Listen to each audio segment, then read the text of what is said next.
रघुनाथस्य सतकोटि प्रविस्तरम। एक एक अक्षरम पुंसम महापातक नाशनम। वाल्मीकि रामायण में वाल्मीकि जी कहते हैं एक एक अक्षर महापातक को नाश करने वाला, महापुण्य देने वाला राम जी का चरित्र है। भक्तों के लिए भगवान राम प्रकट भये, थोड़े बड़े हुए, गुरु गुरह गए पढ़न रघुराई, अल्पकाल विद्या सब पाई।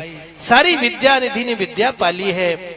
आगे बढ़े प्रभु, थोड़े और बड़े हुए, वन में जाए ताड़का मारी, और चरण छुआए अहिल्या तारी। अहिल्या को तार दिया है।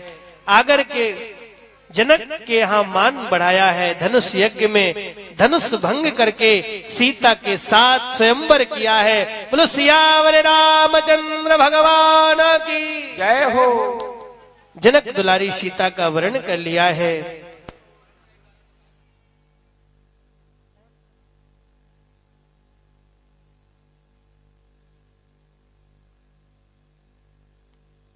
मंगल हो गया है, मंगल बधाई बधने लगी है, सीताराम की जय जयकार होने लगी है। खुशी के दिन है, आनंद मंगल कलश पधराए गए हैं। और इसी बीच में आज अयोध्या का रंग भंग हो गया है।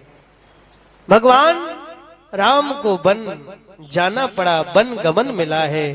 कैकेयी ने राजा दशरथ से 2 वरदान मांगे हैं। एक में भरत का टीका और दूसरे में 14 वर्ष राम वनवासी। 14 वर्ष के लिए राम जी को वन मांगा। वन में गए भगवान ने सुंदर सुंदर लीलाएं करी हैं। चित्रकूट में जाकर के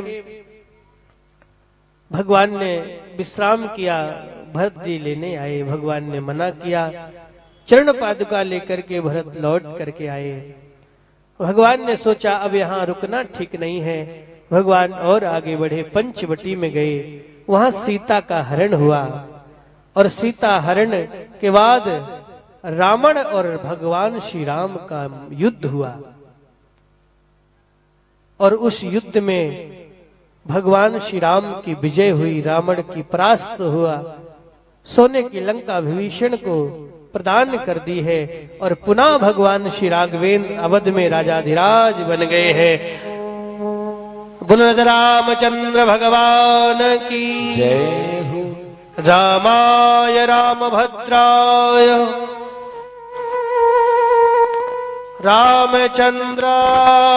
रामचंद्राय वेदसे रघुनाथाय नाथाय सीताया पतये नमः। सीतापति को प्रणाम करते हुए बस रामचरित मैंने बताया ना बहुत विस्तृत है, सबको रटा है। भागवत तो फिर भी थोड़ी सी क्लिष्ट समझ में आती है, पर राम जी का इतना सुलभ चरित्र है, हर बच्चे को पता है, इसलिए केवल प्रणाम किया है। आप ये ना सोचें कि विस्तृत में नहीं बताया, क्योंकि भागवत में बहुत विस्तार से नहीं है राम जी का चरित्र। और हमें आगे बढ़ना है कथा में। भगवान राम का जन्म सूरवंश में हुआ है। अब चंद्रमा उदास हुआ है। प्रभु आपने ये क्या किया? हम दोनों भाई हैं, पर आपने एक को छोड़ा और एक को पकड़ लिया। आपने सूरवंश को तो तार दिया, आपने सूरवंश में अवतार लिया है। भगवान ने कहा चंद्रमा तुम परेशान मत हो, मैं द्वापर युग में वसुदेव का लाला बन करके चंद्रवंश में जन्म लूंगा। वह घड़ी, वह मुहूर्त, वह वातावरण, वो द्वापर का युग का प्रारंभ हुआ है। उस द्वापर युग में 3 जन्म राक्षस होने का श्राप मिला है जय और विजय को। वो इस जन्म में कंस और शिशुपाल के रूप में जय विजय महाराक्षस बनकर के अवतरित हुए।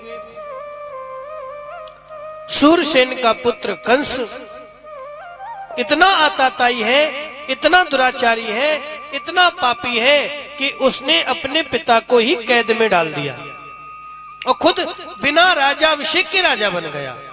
कंस का राजाभिषेक नहीं हुआ, परंपरागत उसको राजा नहीं बनाया गया, उसने अपने पिता को कारागृह में डाल दिया और खुद सिंहासन पर बैठ गया, अपनी पूजा अपने आप करा ली, मुकुट अपने आप उठा करके अपने सर पे रख लिया।